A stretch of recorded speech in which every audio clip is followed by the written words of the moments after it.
Welcome to tonight's special edition of Cruise News. Lots of things happened in the last 2 days, and I think they're important to get out and share with people. If we're meeting for the first time, my name is Ken Edmonds, and on this channel I provide tips and tricks to help people that travel with difficulties travel easier. So tonight, we're going to look at a couple of things that just happened. First of all, we had an announcement today that, pop it up here on the screen, that Canada has basically canceled cruise ships, large ones, from all their ports until the end of October.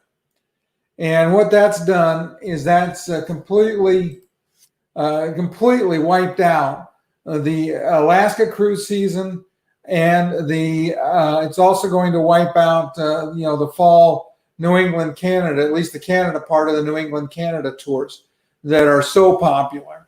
And this is going to affect almost all of the cruise lines. Anything with less than 100 passengers, they said, can still sail.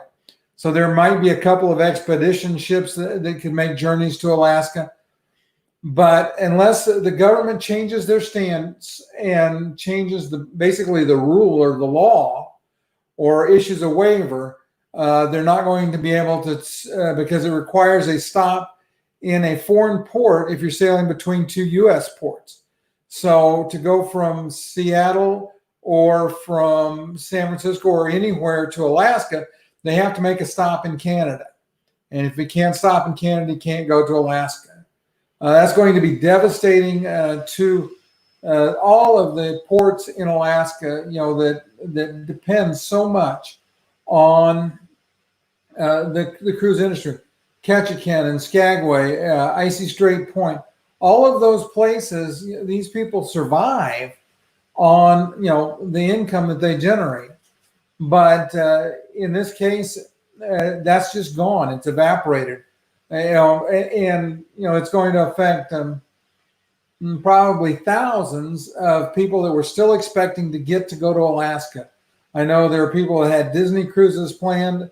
They're not going to be able to go. NCL's not going to be able to go. I think Royal Caribbean still had some Alaska cruises planned. And all of those are gone. So all those families now are going to have to reschedule, rebook. And it's sad. I feel bad for them. The other piece of news, and I'm just trying to make this a quick show today, but the other piece of news that happened is in Hawaii. Pop up this screen. Let me make that big. They issued an economic report in Hawaii saying that they don't expect any cruise passengers until the second half of next year, 2021. That is going to be, again, hard on their economy, but again, it's going to disrupt the travel plans because there were a lot of cruises. A good example is NCL. They had a ship that sailed year-round in Alaska. And if that comes to pass the way they're predicting, I expect that ship, because it is U.S. flagged, it is U.S. crewed, it could come back and do 3-day cruises to nowhere out of any U.S. port. So it may come back over to the U.S. Not really sure. NCL hasn't made a definite announcement. I think they're waiting to see exactly what the governor says over there. The other piece that's really important from that is there are a lot of people that stop in Alaska stop in Hawaii en route to other places. So, for example, cruises to the South Pacific may depart the West Coast, then stop in Hawaii, and then go to somewhere in the South Pacific.